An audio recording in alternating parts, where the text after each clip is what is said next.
there guys, this is Malorian, and this will be another Warcaster review. So this is where we're going to take one of the casters of the game, and we're going to really talk about what their rules are, the way that they're used, the type of models they take, and then really just give you a general feel for them so that if you are thinking about either getting into this caster or playing against this caster, you will have a general basic idea of what they're all about. And today we are back to talking about War Machine, and we are going to be talking about the Warcaster pMagnus.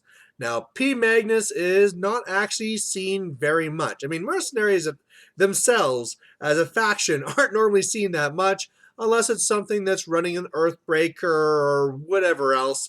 And so poor old Magnus doesn't really see a lot of love, but he has some really interesting rules and a couple of janky things he can do. So let's go through this and talk about what his stats are. Now, Magnus the Traitor, first of all, he can't be on all the mercs. For those who don't know, mercs work on contracts, so he'll be working on things like 4-star. But what his stats are like are he's speed 5, which is strength 5, mat 7, which is decent, rat 5, defense 14, armor 17, so a little bit above the curve there, where normally your defense and armor adds to about 30, so he's 31 there, so not too bad. Command only 7, that's a little bit low for sure. Focus 6, so about average there. Now he has a scatter gun. Now his scatter gun is a spray 8, only rate of fire 1, POW 12. Now this thing here, you know, it really isn't anything that fancy. And a lot of times, too, you'll find that you don't even really use it because, for the most part, Magnus doesn't like being really far up there. This isn't Magnus 2 where he has this crazy full cleaver X and he's going to do something awesome. You know, he really just wants to be a support caster. We're going to see that when we get to the spells, but his big thing is he's a lot like Striker 1 in a way, where he's more of a support caster, wants to kind of hold back. He can get in there and do some work if needed, but he wants to be farther back. So the spray gun, normally where you might actually use it is, let's say you're taking it with some jacks, and they're trying to slow your jacks down by running some models in front. Okay, well, you just spray your own jacks. You're not going to really hurt them. And meanwhile, you can hit the infantry on the other side to clear them up, allowing the jacks go further. That's really the biggest use I've seen of these spray guns. But again, situations might come up from others. He then has 2 melee attacks. His first one is the regular bow cleaver. It is P plus S 13 magical weapon.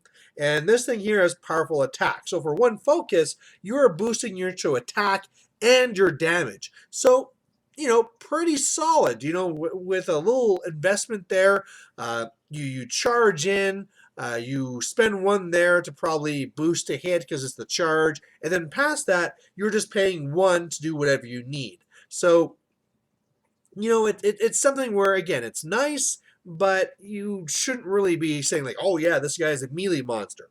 The next one here is he has his mechanical arm. This is P plus S 11, but the big thing about this is knockdown. So if you hit with this thing, these guys are just down for the count. So, you know, it's always one of these things that when you charge in, sometimes you actually want to go with that mechanical arm.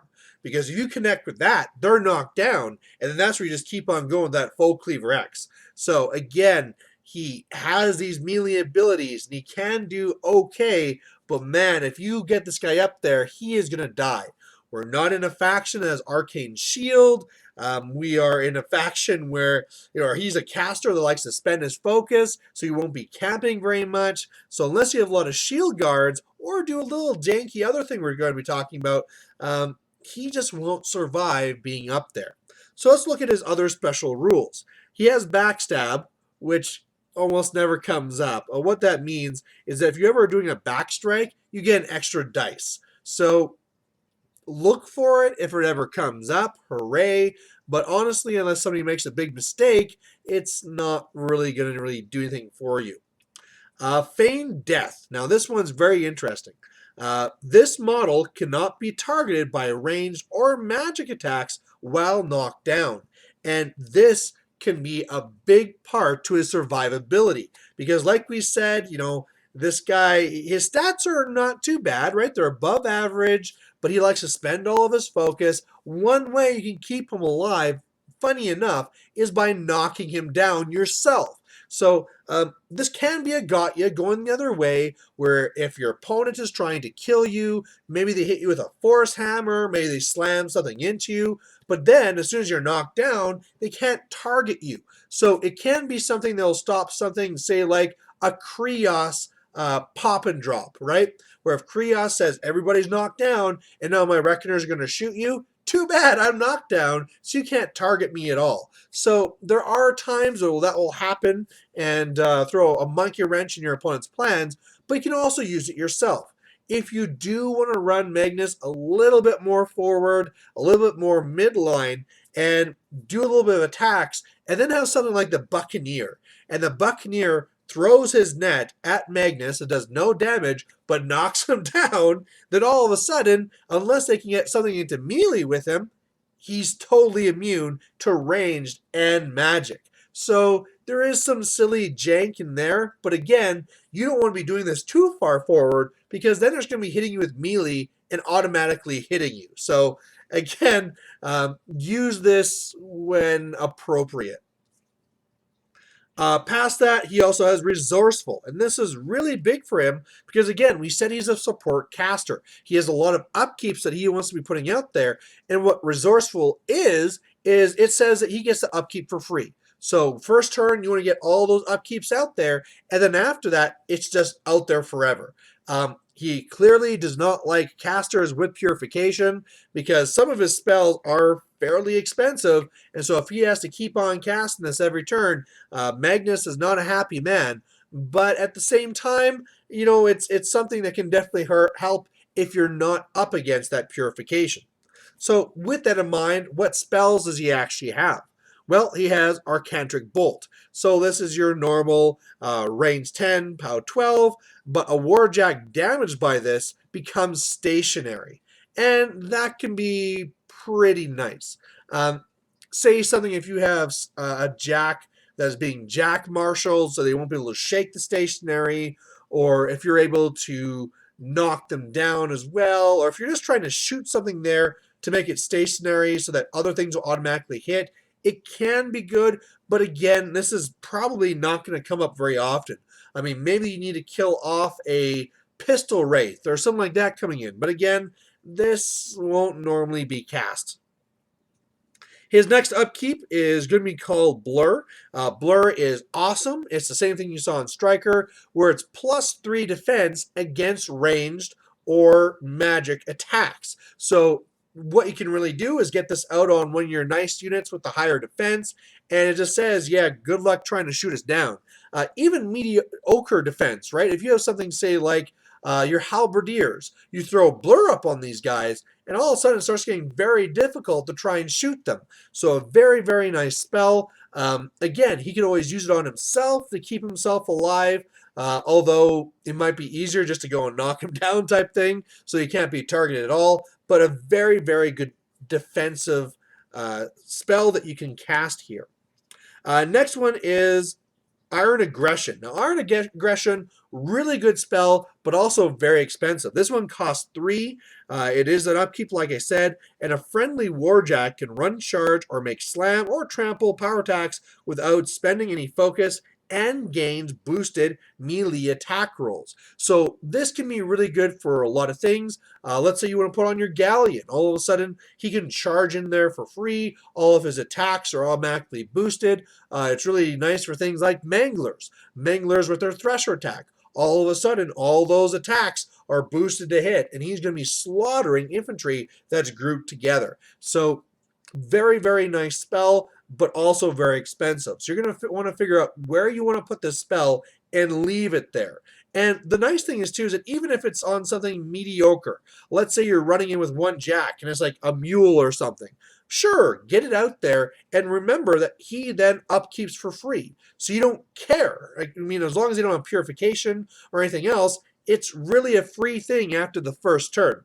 With that in mind, I'll say right now, too, is that he really likes going first. When you have this many upkeeps that you need to get out, you really want to have that first turn. When you get second and you have to start worrying a little bit more about defense and all these other things, it's a little bit more of a problem. He wants to spend that first turn just throwing out all those upkeeps, which we'll get to because it's going to be a little bit of a problem. The next one here is going to be Obliteration. Now, Obliteration, again, very expensive, costs 4, but it's a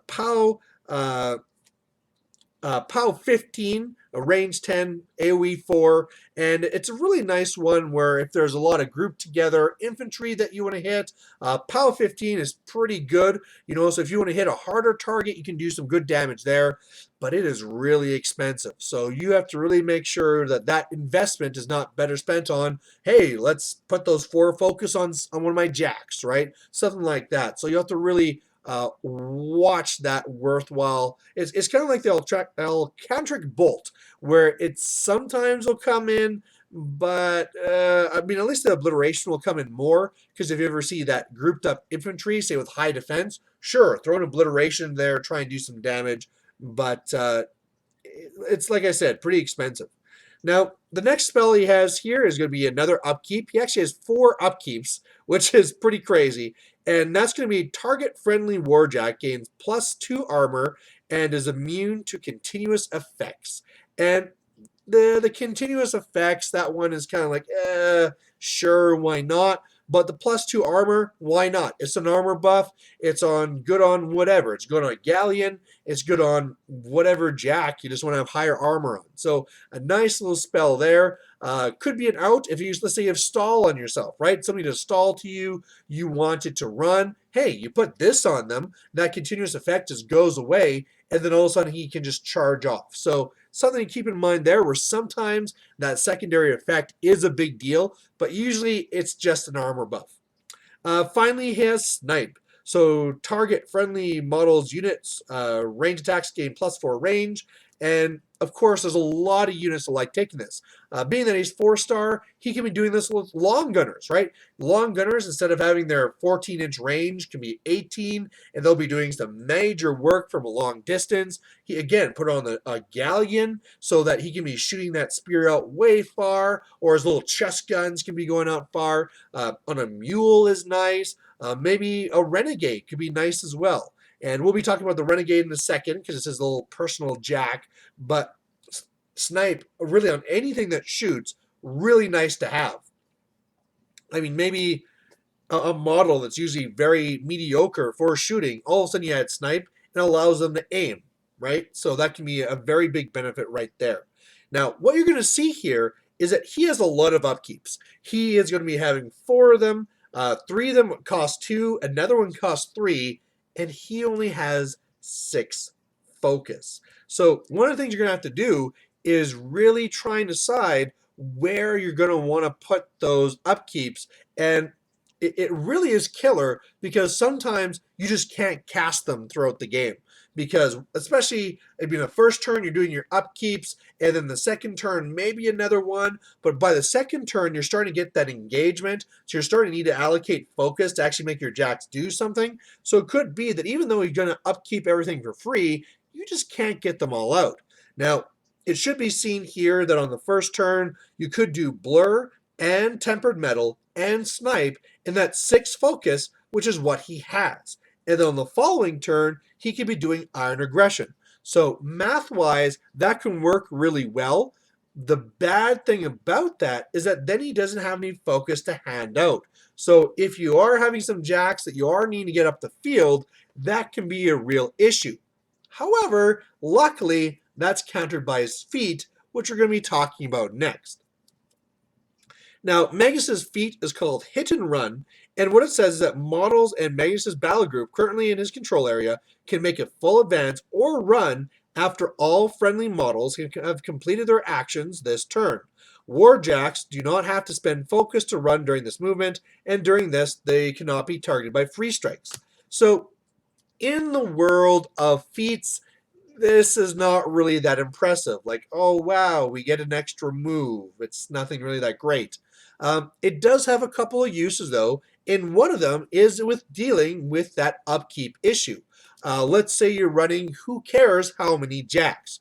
First turn, because you want to do 3 upkeeps, you cannot allocate anything to any of your jacks. So what you do instead is you go up, you cast all your spells, and you pop your feat. Then after the feat is popped, everything gets to run up. And all of a sudden, not only did you get to basically get that distance with your jacks and get all your upkeeps out, but they're even farther than they normally would be. Now, a little caveat with this is that if you are running the galleon, that will be out of activation, so the galleon can't actually run there. So that will be a little bit of a problem. And then all of a sudden, you can handle the math a little bit differently. Let's say you're going to be allocating one focus to the galleon, then you're going to be doing your 3-point upkeep, put iron aggression on your mangler. You're going to put one of your 2 cost ones, say, let's say tempered metal. We're going to put temple metal on the galleon. Galleon will run, everything else will just advance, pop feet, and then everything other than the galleon will then get to run again. So you can make these things work that way. Another way he can be using his hit and run is just the way, like it says, as an actual hit and run. You set yourself up, you charge in with your battle group, and then you back away.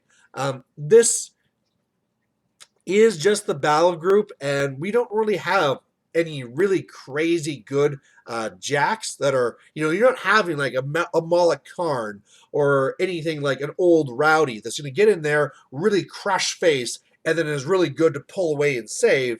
But either way, that Mangler goes in there, kills a whole bunch of stuff with your tempered metal, or sorry, with your iron aggression, and then after the feat backs away. So it's almost like a thing like you do with, say, Chromac, where your stalker goes in, kills a bunch of infantry, and then sprints away. It's kind of like that, but it's a one-time thing because you have to do it with your feet. So it's a little bit lackluster. It doesn't work on your Colossal again. Like if you dedicate your Colossal, sorry, your feat's not going to save him. Another thing, you do it with Magnus. If you get Magnus in trouble, let's say it doesn't even matter for the rest of your jacks. Maybe you'll do this just to get your Magnus out of trouble, right? He has to be over here to cast some spells, but man, if I stay here, I'm going to die. Pop feet, I'm gone. I'm out of here. Another thing you can do too is this can be really big for scenario. So if I'm playing a game and I need to get to a flag over there, pop feet, bam. All of a sudden, you didn't think I'd be dominating over there, but now I am. So it can be a really gotcha as far as scenario goes. You can also get into some very janky things. Say, like, take a bunch of Buccaneers, run them up, pop feet, they run up again. Those 3-point Buccaneers will really hold the opponent out of the zone because they take quite a bit to actually deal with. And then you can kind of do like this super rush thing. That can actually kind of work with the tier. What happens in the tier is you have to take 2 steelhead units, but then they both get to get advanced move. So there you get a little bit of a jam there. You get to start with all your upkeeps out. So that's great. All the upkeeps are out, and you can allocate your 6 focus to, say, 6 Buccaneers. First turn, they run. You're also getting a +1 to get first turn. Those Buccaneers run up. Then you pop feet. They run again. And these guys are, 24 inches up on the very first turn, on the other side of the zone, saying you are staying out and we're about to start scoring on this. So can be very interesting. Same thing too, if you're not going extreme like that, maybe you're going to be using that again, maybe on something like a Buccaneer, to say, okay, I started engaging over here, but I need to engage with something serious, these forces over there, so they can't counter. You pop your feet, your little Buccaneers or whatever run around, and all of a sudden for 3 points and a feat, you're holding down with reach all these different models. And he's not like a single wound warrior model. He takes actually something really serious to take out. So that's the kind of thing with Magnus. You're not really taking him because he has that Denny 2 or Haley 2 feat. He's that support caster with little janky things going on for him. Now, another thing you have to keep in mind when you're playing Magnus is the Renegade. Now, the Renegade is a jack that is used just for him. He's the only one that can take the Renegade, and the Renegade is awesome. Plus, under tier, he's a point cheaper, so that's something to keep in mind there too. Now, the thing that you get to do with the Renegade is that, first of all, he's an arc node. So if you need help getting out these upkeeps where you need them, or if you want him up there so that you don't want to risk Magnus with getting in position for the obliteration, you can put the Renegade there. And the Renegade, you just arc through, do obliteration, good times. The other thing you can do with him is he has a one-time shot knockdown, and it is one hell of a shot. It is really strong, it has a good AoE size, and you're just knocked down. And so this can really work for Magnus for a ranged assassination. So you have your Renegade that just aims, because it's a good range too, knocks down your target, and then all of a sudden you have Snipe that you can put on something like the Galleon or Long Gunners, whatever you need, and you just shoot the target down. And it's really, really good. I mean, you can hit them with obliteration if you want. I mean, whatever you want to do, but that type of range assassination is really huge. Maybe it's not even a knockdown just to knock down the target. Maybe the caster you're trying to kill is behind the front line. You shoot that obliterator rocket into it, knock down that front range there, and then everything else shoots the Warcaster behind. So there's different ways to use it. Again, sometimes too, the way that you use that obliterator rocket is that if you have a clumped up unit of, say, warders coming in, you just shoot that into the middle of the warders, knock them all down, and then all right, next turn, they're going to have to sacrifice their action and just walk up. So it really helps control them. Again, I mean, you're using a one-time shot to do that, but hey, keeping those warders off you for a turn might be the difference between winning or losing a game. So, in the end, that's really it for Magnus. As far as what units you should or should not be taking with him, he does mainly support more kind of jacks and more kind of shooty units, being that you have Blur and being that you have Snipe. Of course, you are going to want to have some melee troops as well in order to kind of keep things off of you. But he's, again, a lot like Striker 1, where he is just a support character that really supports a lot of different things. Except that really I find Striker 1 to be a lot more balanced, because he also covers that melee infantry, whereas for Magnus, it's not so much. I mean, you can always say putting Blur on a melee unit, like the Halberdiers, like we said, helps them survive the income, but then once you get to engagement, you're probably going to wish you had Arcane Shield instead. But either way, there you go. That's Magnus. Go out and try him. He's a lot of fun, and if you ever face him, now hopefully you know what to look out for. So there you go, and we'll catch you later. Bye.